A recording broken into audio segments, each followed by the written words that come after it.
Tim pengawas gabungan peredaran produk makanan dan minuman yang terdiri dari Disperindak, Dinas Kesehatan, Satuan Pol PP dan Kepolisian Polres Lubuk Linggau melakukan sidak ke sejumlah supermarket modern yang ada di Kota Lubuk Linggau.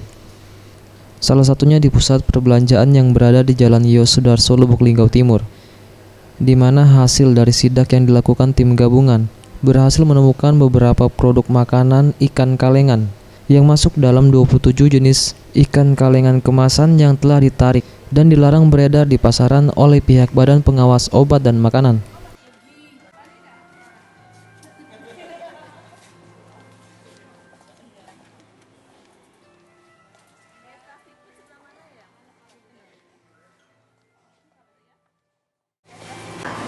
Nggak semua item, jadi hanya batch-batch tertentu.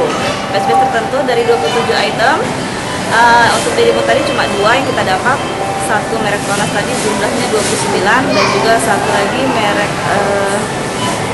Ranesa ada 33. Dengan adanya makanan ikan kalengan kemasan yang dilarang beredar oleh pihak BP POM tersebut, Pusat Perbelanjaan mengaku akan segera melakukan penarikan sesuai dengan larangan izin beredar oleh BPOM.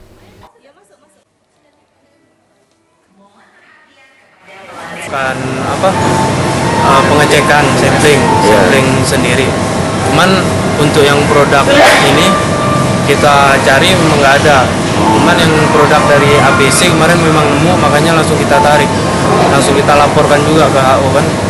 Kita juga minta bukain flag returnya dan memang dari pihak ABC-nya memang mengirimkan surat ke kita itu memang harus ditarik, makanya langsung kita lakukan retur. Kalau yang untuk ini mungkin kita akan mintakan juga seperti yang produk kemarin.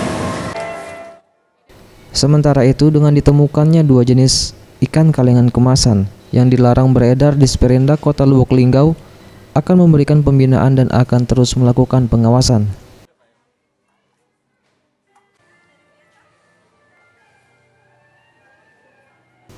Tim Liputan Sriwijaya TV.